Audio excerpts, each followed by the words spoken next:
माझ्याकडे असणारे फक्त 20 मिनिटं आहेत. आपण सगळ्यांनी खाली बसून घ्या.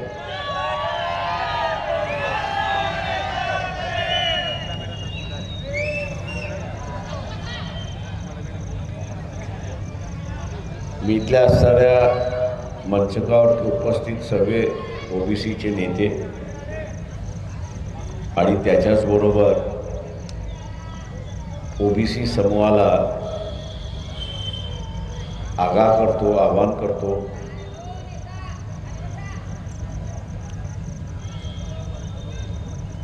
की हा लढा ओबीसीलाच लढावा लागेल. पाठिंबा देण्यासाठी, मदत करण्यासाठी, तुमच्याबरोबर चालण्यासाठी सगळेच जण येतील अशी असणारी परिस्थिती आहे.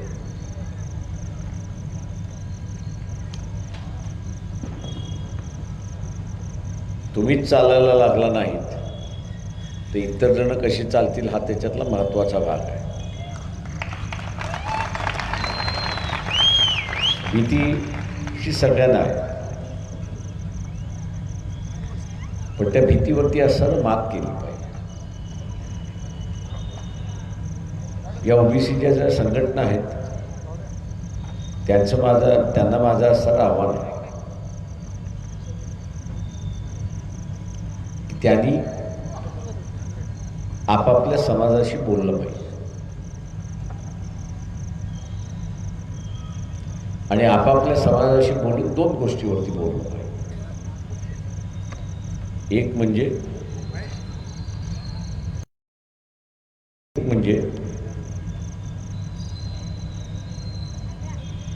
की खरंच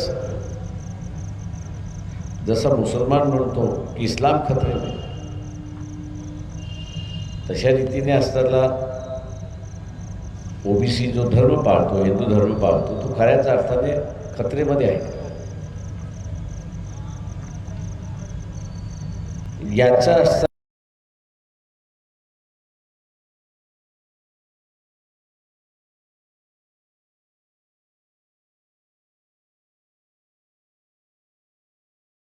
अर्थ तुम्ही चर्चा केली पाहिजे. ही चर्चा जोपर्यंत होत नाही तोपर्यंत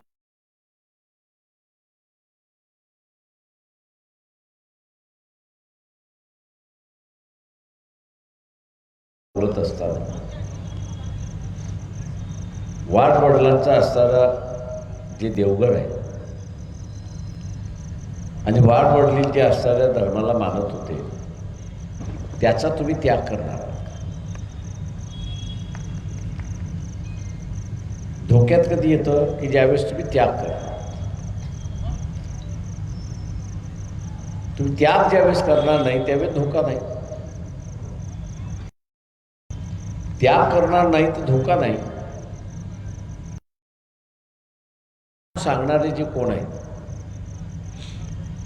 यांच्या पाठीमागचा हेतू काय हे आपण लक्षात घेतलं पाहिजे. दुसरा प्रश्न आहे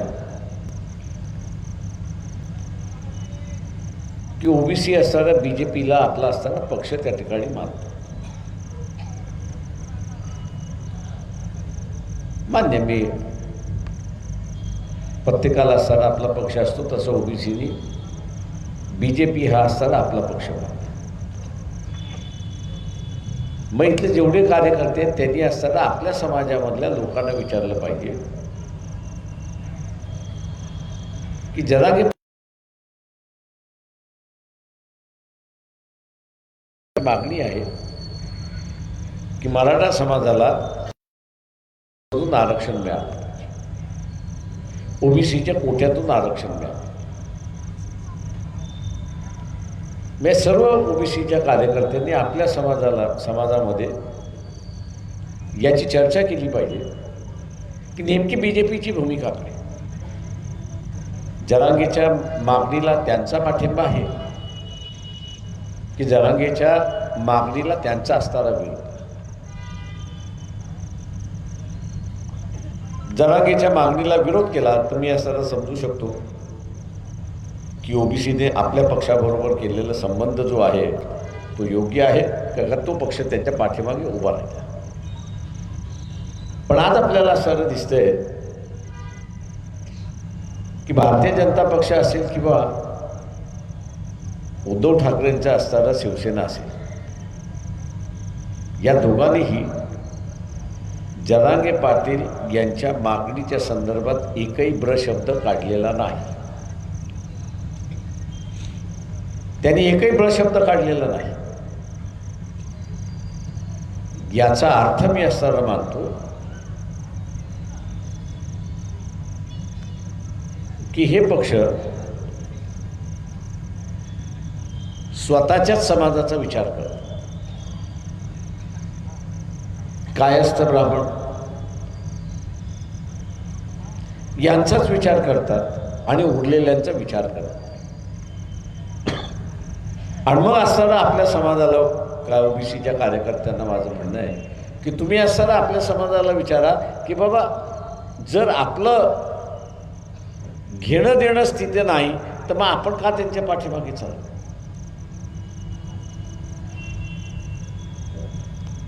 आपण त्यांच्या पाठीमागे का चालू. आज मी असताना पाहतोय की मला अनेक जणांचे फोन येतात, प्रकाशराव तुम्ही फार चांगली भूमिका घेतली, वंचितने फार चांगली भूमिका घेतली. मी त्यांना असताना म्हणाल जी योग्य भूमिका आहे ती योग्य भूमिका आम्ही घेऊ, पण तुमचं कर्तव्य काय. त्यामध्ये म्हटलं तुमचं कर्तव्य काय. म्हटलं 7 तारखेला औरंगाबादला या ओबीसीच्या आणि आरक्षणाच्या जनजागृतीची यात्रा जी आहे ती 7 तारखेला समाप्त होणार. म्हटलं तुम्ही उपस्थित राहणार आहात. भीती सगळ्यांनाच नाही असं म्हणत, पण या भीतीतून बाहेर पडायचं असेल, या भीतीतून बाहेर पडायचं असेल तर संघटितपणा दाखवणं हा त्याच्यातला महत्त्वाचा आहे. संघटितपणातून ताकद ही असताना दिसते आणि तीच ताकद आपल्याला विश्वास देते की आपल्यावरती आता काहीच होणार नाही, हल्ला होणार नाही, काहीच होणार नाही.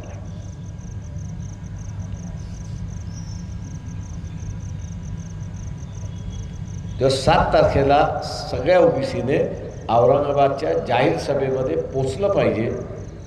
स्वतःच्या गाड्या घेऊन पोचलं पाहिजे, स्वतःच्या वाहनाने पोचलं पाहिजे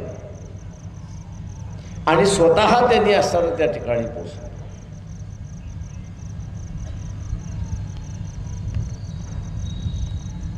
ते जर ओबीसी करू शकला नाही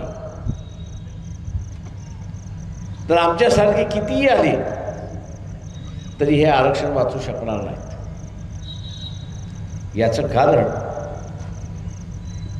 की काही दिवसापूर्वी शरद पवारांचं विधान होतं. काही दिवसापूर्वी शरद पवारांचं विधान होतं की समाजाचे आम्ही असताना 225 आमदार निवडून, समाजाचे असताना आम्ही 225 निवडून आणणार. आणि नंतर त्यांनी दुरुस्त केलं की नाही मला असताना महाविकास आघाडीचं म्हणायचं. पोटात जे होतं ते ओटात आलं आणि ओटातून आपल्यासमोर आलं, अशी असताना परिस्थिती आहे. तेव्हा हे वास्तव्य ओबीसीने ओळखलं पाहिजे. हे वास्तव्य ओबीसीने ओळखलं पाहिजे की जरांगे पाटील यांना पाठिंबा देणारे जे 2-3 जे पक्ष आहेत, मग मी त्याच्यामध्ये असताना काँग्रेस हा बाळासाहेब थोरातांचा पक्ष, थोरात त्यांचे असणारे नेते, आणि NCP यांचे असणारे नेते शरद पवार, हे दोघंही मराठा समाजाचे. जरांगे पाटील हेही मराठा आहेत. ज्या अर्थी आजही शरद पवारांची मुलाखत झाली, ज्या अर्थी संवाद झाला पाहिजे, संवादाची गरज नाही. तुम्ही राजकीय पक्ष आहात, राजकीय पक्ष असाल तर तुमच्या पक्षाची भूमिका काय ती सांगा. जरांगेच्या मागणीला तुमचा पाठिंबा आहे की जरांगेच्या मागणीला तुमचा विरोध आहे, ते मांडायचं नाही, पण उरलेलं भनकुरान मांडायचं. याच्यावरूनच आपण लक्षात ओबीसीने लक्षात घेतलं पाहिजे की हे दोन पक्ष ओबीसींच्या विरोधात आहेत. ही खुणगाट त्यांनी त्या ठिकाणी बांधली पाहिजे. ही खुणगाट त्यांनी त्या ठिकाणी बांधली पाहिजे. मी मगाशी म्हटल्याप्रमाणे असताना बीजेपी आणि उद्धव ठाकरे हे ब्राह्मण कायस्थ नेतृत्व आहे. त्यांचं म्हणणं आम्हाला काही घेणं ते नाही, लढतील. दोघं जण बघून घेतील, जे वाचले ते आपले, आणि तेही भूमिका घेणार. इलेक्शन येईपर्यंत कुठलाच पक्ष भूमिका घेणार नाही. आणि म्हणून ओबीसीला स्वतःचा लढा स्वतःच लढावा लागेल, हे लक्षात घ्या.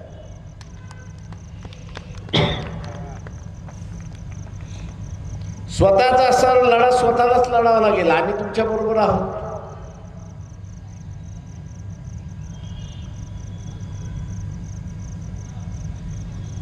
आता स्वतःचा लढा स्वतः लढायचा असेल तर काही गोष्टीचा निर्णय केला पाहिजे की माझा पक्ष कोण.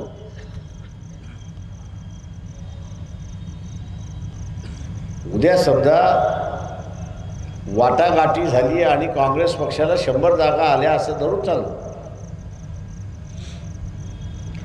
चालू असं की काँग्रेस पक्षाला 100 जागा आल्या, वाट्याला 100 जागा आल्या.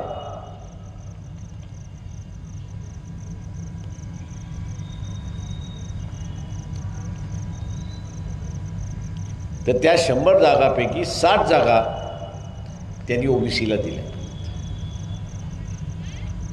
त्या 60 जागा जर त्यांनी ओबीसीला दिल्या तर माना की हा ओबीसी वादी आहे पक्ष, असं तुम्ही त्याला माना. त्यांनी 60 जागा दिल्या नाही तर हा ओबीसीचा विरोधक आहे असं तुम्ही समजा. हा नियम सगळ्याच पक्षांना लावा. हा नियम तुम्ही सगळ्याच पक्षांना लावा. उमेदवारी मिळाली तर काही जण निवडून येतील, उमेदवारी मिळालीच नाही तर निवडून कुठून येणार. 100 नुसत्या वल्गना होतील, अस्तित्वात काहीच नाही. हे देणार नसतील तर मी इथल्या असणाऱ्या ओबीसीना असणाऱ्या विनंती करतो आणि सर्व कार्यकर्ते जे आहेत त्यांना असणाऱ्या विनंती करतो की ज्या गावामध्ये आपण राहतो, ज्या प्रभागामध्ये राहतो, त्या प्रभागाची मतदार यादी काढा. त्या मतदार यादीमध्ये वेगवेगळा ओबीसी समूह जो आहे त्या गावामधलंच काढा, बाहेरचं काढायची गरजच नाही. त्या प्रभागातली काढायची प्रभागापुरतंच मर्यादित राहा. आणि तुम्हाला लक्षात येईल त्या गावाच्या मतदानामध्ये ओबीसीचं मतदान जास्त आहे. ओबीसीचं मतदान जास्त आहे. ओबीसीचं मतदान जास्त आहे म्हटल्यानंतर म्हणजे आपण निवडून येणार अशीच खात्री होते. पण केव्हा की इथल्या असताना ओबीसीने स्वतःच्या समाजाच्या मेळाव्याला तो हजर राहतो, स्वतःच्या समाजाच्या मेळाव्याला हजर राहतो, लाखांनी राहतो आणि आपली एक ताकद दाखवतो. ती त्याची सामाजिक ताकद आहे. ती त्याची राजकीय ताकद नाही, ती त्याची सामाजिक ताकद आहे. ओबीसीला राजकीय ताकद दाखवायची म्हणजे ओबीसीला राजकीय ताकद दाखवायची असेल तर त्याला सामाजिक ताकद जी आहे त्याला राजकीय ताकद करावी लागते. आणि ही राजकीय ताकद करायची असेल तर जसं आपण समाजाच्या मेळाव्याला जातो तसंच आपण ओबीसीच्या मेळाव्याला सुद्धा गेलं पाहिजे. ओबीसीच्या मेळाव्यात जर आपण उभं राहिलात आणि उद्याचं मी जसं म्हटलं की 7 तारखेला औरंगाबादला हा जो आरक्षण बचाव रॅली आहे, त्या आरक्षण बचाव रॅलीमध्ये आपण सगळेजण ओबीसी तिथे उपस्थित राहिला तर ते ओबीसीचं राजकीय चेहरा आहे हे आपण असताना लक्षात घ्या. हा ओबीसीचा राजकीय चेहरा आहे आणि हा राजकीय चेहराच बोलत राहील. मग समाज म्हणून तुम्हाला बोलण्याची गरज नाही, राजकीय चेहराच त्या ठिकाणी बोलत राहील की आम्ही आता राजकीय झालेला आहोत आणि आपला असताना या ठिकाणी आम्ही फडसाही पाडू शकतो, आम्ही तुम्हाला हरवू शकतो. ही जी भीती आहे, ही जी थ्रेट आहे, ही 7 तारखेची रॅली निर्माण करेल हे आपण लक्षात घ्या. आणि म्हणून कुठलंही महत्त्वाचं काम असेल, आता मी जाऊ कसा,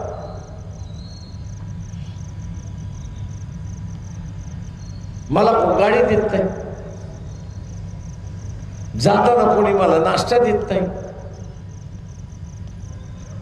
या सबबीचं सांगायला लागला तर आज पहिल्यांदा असताना करा. 1990 नंतर तुमच्या घरामध्ये डॉक्टर झाला की नाही, तुमच्या घरामध्ये इंजिनियर झाला की नाही, आर्किटेक्चर झाला की नाही, बिल्डर झाला की नाही, कारकून झाला की नाही, IAS अधिकारी झाला की नाही, IPS अधिकारी झाला की नाही, नोकरीला कोणी लागलं की नाही, कशामुळे लागलं, ते आरक्षणामुळे लागलं. ज्याच्यामुळे आपली प्रगती झाली, ज्याच्यामुळे आपल्या आयुष्यामधला बदल झाला, त्याच्याशी इमानदारीत राहायचं नाही, त्याच्याशी आपण इमानदारीत राहायचं नाही. इमानदारीत राहिला नाही तर निघून जाईल अशी असणारी परिस्थिती आहे. उद्या जरांगे पाटील यांची मागणी मान्य झाली तर तुम्हाला कोण विचारणार? आरक्षणाच्या लिस्टमध्ये तुम्ही आहात. इथला सोनारी आहे, कुंभारी आहे, लोहारी आहे, वंजारी आहे, माळी आहे, धनगरही आहे, सगळेच आहेत. पण तुम्ही सगळे असून उपयोग काय? त्या का जरांगे पाटील यांची मागणी मान्य झाली आणि ते तुमच्यामध्ये आले आणि ते तुमच्यामध्ये आल्यानंतर ते पूर्ण ताट घ्यायला बसतील, तुम्हाला त्याच्यातला एक वाटा सुद्धा मिळणार नाही. आणि मग आम्ही म्हणू की नाही आम्ही आता आंदोलन करू, अमुक करू, तमुक करू, तमुक करू. हे तुम्ही स्वतःला फसवताय आणि तुमच्या पोराबाळांना फसवताय हे लक्षात घ्या. तुम्ही दुसरं कोणाला नाही फसवता, तुम्ही दुसरं तिसरं कोणाला फसवत नाही, तुम्ही तुमच्या पोराबाळांना फसवताय हे लक्षात घ्या. छगन भुजबळ म्हणाले शरद पवारांना भेटून आल्यानंतर की महाराष्ट्रातली परिस्थिती अत्यंत स्फोटक आहे, अत्यंत स्फोटक आहे, कधीही काही होऊ शकतं. मान्य आहे मला, ती मी जाणवतोय की ओबीसीने आपला एक खेमा केला आहे आणि मराठा समाजाने आपला असताना एक खेमा केला आहे. ओबीसी असं म्हणतो मी मराठ्याला मतदान देणार नाही आणि मराठा म्हणतोय की मी माझ्याच उमेदवाराला मतदान देईन अशी असणारी परिस्थिती आहे. हे राजकीय भांडण मी असं म्हणतो मान्य आहे, हे राजकीय विचार आहेत. मतदान झालं की त्या भूमिका बदलतात. पण आज ते नुसतं राजकीय भांडण राहिलेलं,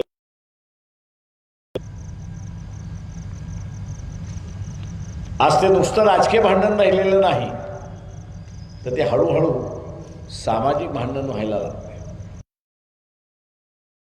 मध्ये छगन भुजबळ यांनी असताना सांगितलं की ओबीसी हा मराठ्यांच्या दुकानावरती जात नाही आणि मराठा हा ओबीसीच्या दुकानावरती जात नाही. जे राजकीय भांडण होतं ते सामाजिक भांडणामध्ये परिवर्तित होते अशी असणारी परिस्थिती आहे.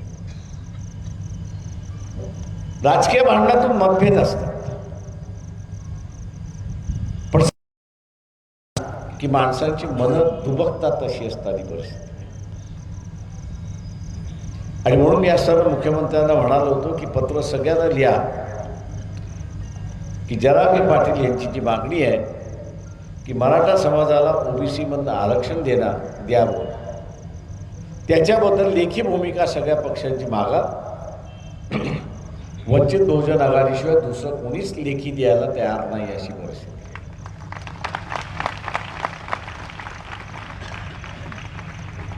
काय शरद पवार हे मराठा आहेत की नाही?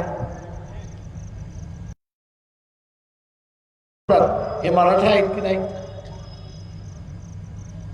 मग ते आपल्या समाजाबरोबर राहतील की आपल्या समाजाच्या विरोधात जातील? राजकीय नेते असते तर त्यांनी राज्याचा आणि देशाचा विचार केला असता, पण दुर्दैवाने ते राजकीय नेते नाहीत. दुर्दैवाने ते असताना समाजाचे नेते आहेत आणि म्हणून समाजाच्या हिताचं ते असताना बघतात आहेत. आणि समाजाच्या हिताचं बघत असल्यामुळे ते मराठा हितच बघणार, त्याच्या पलीकडे दुसरं काहीच बघणार नाही. मी मगाशी तेच म्हणालो की असताना भाजप असेल किंवा उद्धव ठाकरेची सेना असेल, ब्राह्मण कायस्थ असं नेतृत्व आहे, ते म्हणतात आम्हाला काय घेणं देणं आहे, बघतील ते, वाचले तर आमचे. एक दुसरा ओबीसी मध्ये प्रचार केला जातो, फार जोरात केला जातो की जरांगे पाटील हे असताना देवेंद्र फडणवीसच्या विरोधात आहे. आणि म्हणून सगळ्या ओबीसीला सांगितलं जातंय की देवेंद्र फडणवीस आपले नेते, देवेंद्र फडणवीस आपले नेते. मित्रो, देवेंद्र फडणवीस यांचा पक्ष कुठला? देवेंद्र फडणवीस यांचा पक्ष कुठला? भाजपनी जरांगे पाटील यांची जी मागणी आहे की ओबीसीच्या कोट्यातून असताना मराठ्यांना आरक्षण द्यावं, त्या संदर्भात भूमिका घेतली का? इथे फसवीचं राजकारण चाललंय हे आपण लक्षात घ्या. जरांगे पाटील यांनी असताना देवेंद्र फडणवीस यांना टार्गेट केलं आणि भारतीय जनता पक्षाने जरांगे पाटलाच्या भूमिकेला विरोधही केला नाही आणि समर्थनही केलं नाही. पण छुप्या रीतीने असताना बघितलं तर त्यांचा जरांगे पाटलाच्या भूमिकेला पाठिंबा आहे. ओबीसीला फसवल्या जातं, ओबीसीला फसवल्या जाते. काय फसवल्या जाते? ओबीसीला काय फसवल्या जाते? तर देवेंद्र फडणवीस यांचा चेहरा पुढे करू, देवेंद्र फडणवीस हे व्यक्तिमत्व पुढे करू ओबीसींसमोर असं चित्र दाखवलं जात आहे की हाच आपला खरा तारण करताय. देवेंद्र फडणवीस हाच आपला तारण करताय, कारण का हा जरांगे पाटलाच्या विरोधातला आहे. हा जो आहे हा जरांगे पाटलाच्या विरोधातला आहे. अरे बाबा, त्या दोघांच्या भांडणामध्ये भारतीय जनता पक्षाची भूमिका तुम्ही तपासता आहात की नाही? भारतीय जनता पक्ष जर ओबीसीच्या पाठीमागे उभा राहत नसेल तर जरांगेचा आणि देवेंद्र फडणवीस यांच्या भांडणाचा ओबीसीला फायदा काय? काही फायदा नाही. ते हे फसवं राजकारण आहे, हे फसवं राजकारण आहे की ओबीसीला फसवल्या जाते. जरांगेने असताना देवेंद्र फडणवीसला टार्गेट केली आणि ओबीसी असं म्हणतोय अरे मग देवेंद्र आपला, आणि भारतीय जनता पक्षाचा जो पक्ष आहे देवेंद्रचा, त्याने भूमिकाच घ्यायची नाही. इलेक्शन संपून गेल्यानंतर तुम्ही विचारायला गेलात तर ते म्हणतील आम्ही थोडी भूमिका घेतली होती. भारतीय जनता पक्ष म्हणेल आम्ही थोडी भूमिका घेतली होती. आता तुम्हाला काय वाटलं त्याच्याशी आम्हाला काय करायचं. आणि म्हणून इथल्या असणाऱ्या ओबीसीतले जेवढे नेते आहेत, कार्यकर्ते आहेत, त्या सगळ्यांना असणारा इशारा देतो की राजकारण समजून घ्या, परिस्थिती समजून घ्या. हे फसवण्याचं राजकारण चाललेलं आहे. आणि या फसवण्याच्या राजकारणामध्ये उद्याच्या असणाऱ्या 225 आल्या आणि त्या विधानसभेमध्ये ठराव झाला की जी ओबीसीची मागणी आहे की जातनिहाय जनगणना झाली पाहिजे आणि जातनिहाय जनगणना होत नाही तोपर्यंत आरक्षणाचा जो ठराव आहे त्याला स्थगिती दिली तर काय होणार? काय होणार? तर आरक्षण थांबलं. याच्या अगोदर थांबलं होतं की नव्हतं? लॉर्डशिप खानविलकरांचा निर्णय सुप्रीम कोर्टामधलं होतं की जनगणना नसल्यामुळे नगरपालिका, महानगरपालिका, अमुक तमुक ग्रामपंचायती इथला असणारं 27% आरक्षण बरोबर आहे की नाही याचं सांगता येत नाही आणि म्हणून स्थगन करण्यात आलं. झालं होतं की नव्हतं? तीच पद्धत इथे अवलंबल्या जाईल. आणि म्हणून जागृतरित्याने असणारं ओबीसीने राहिलं पाहिजे. या ठराव ज्यावेळेस मंजूर झाला VP सिंगाच्या कालावधीमध्ये त्यावेळेस त्या कमिटीमध्ये मी पण होतो. त्यावेळेस 2 कमिट्या झाल्या. एक कमिटी भारतीय जनता पक्षाबरोबर बोलेल आणि एक कमिटी काँग्रेस बरोबर. काँग्रेस बरोबर बोलणाऱ्या कमिटी बरोबर मी होतो. काँग्रेसवाल्यांना ज्यावेळेस विचारण्यात आलं की बाबा SC STचं आरक्षण हे संविधानिक आहे का, त्याची यादी तिथे संविधानाला जोडलेली आहे. मंडल कमिशनची यादी सुद्धा जी आहे, ओबीसीची यादी सुद्धा आहे, तीही संविधानाला जोडल्या गेली तर हे असणारं संविधानिक होत जाईल आणि कायमचं मिटून जाईल. त्यावेळेस काँग्रेसच्या नेतृत्वात सांगितलं की आम्हाला काही घेणं देणं नाही आणि आम्ही काही तुम्हाला पाठिंबा देणार. तीच परिस्थिती BJPची होती. आणि म्हणून ओबीसीचं आरक्षण संविधानिक करण्याचा जो मार्ग होता तो तिथे संपला. पण आमच्या लक्षात होतं की हे VP सिंगाचं सरकार फार दिवस टिकणार नाही, हे कधीतरी जाणार आहे आणि हे सरकार गेलं तर पुन्हा 20 वर्ष बघावे लागतील ओबीसीच्या आरक्षणासाठी. पुन्हा 20 वर्ष बघावे लागतील.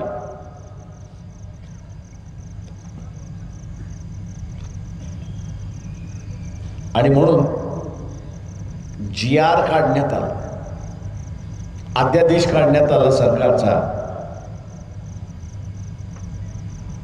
आणि त्या अध्यादेशाच्या आधारे ओबीसीचं आरक्षण टिकलं आहे हे आपण लक्षात घ्या. इंदिरा सायनीचा उल्लेख झाला. इंदिरा सायनीच्या निर्णयामध्ये ओबीसीला देण्याचं आरक्षण हे घटनाशीर आहे की नाही याची तपासणी करण्यात आणि ते घटनाशीर आहे म्हणून निर्णय देण्यात. पण अध्यादेश काढून का देता येतो का हे तपासण्यात झालेलं नाही.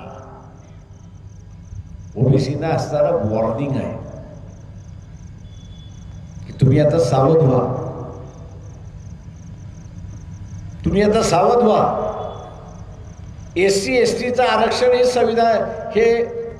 संविधानिक आहे, त्याच्यामुळे त्याला अडचण होणार नाही. ओबीसीचं आरक्षण जे आहे ते अध्यादेशावरती आहे. आणि म्हणून उद्या हे अध्यादेशातून असणारं आरक्षण देता येतं का असं एक पिटिशन केलं किंवा असणारं त्या ठिकाणी कोणी केलं आणि कोर्टाने म्हटलं नाही हे तपासल्याशिवाय आपल्याला देता येणार नाही, स्टे ऑर्डर इश्यू झाला.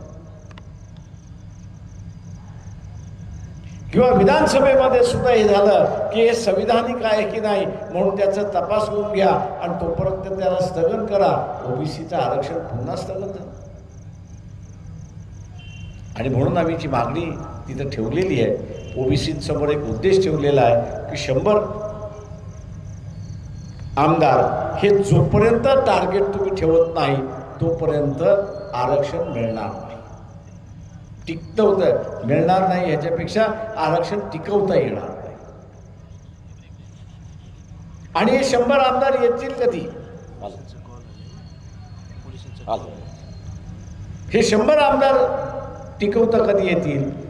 ज्यावेळेस पक्ष जे आहेत ओबीसीला उमेदवारी देतील त्यावेळेस. या पक्षाने उमेदवारी दिली नाही तर 100 आमदार येणार नाहीत. आणि जे पक्षाने दिले नाहीत तर ते आपले पक्ष नाहीत हे ओबीसीने समजलं पाहिजे आणि वंचित बहुजन आघाडीच्या पाठीमागे उभं राहिलं पाहिजे. हे आवाहन करत मी आपली सगळ्यांची रजा घेतो.